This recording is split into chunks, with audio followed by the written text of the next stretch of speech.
Dushmanlarga ham insof bersin, qand yesin, asal yesin, mashina olsin. Mana shu kuchli bo'lish insonni charchatib qo'ymaydimi? Kuchga kirmaydi bu.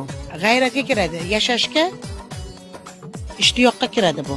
Ammo hozir aytdimmi, idrok qilsa odam yashaydi.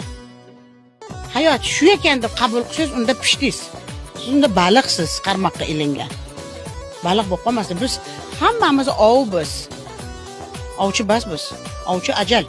Lekin to ajal kelib, uni qarmog'iga ilingangacha yugurib, haligi kasalxonaga ilgagiga tushmasdan harakat qilib yashayverish kerak.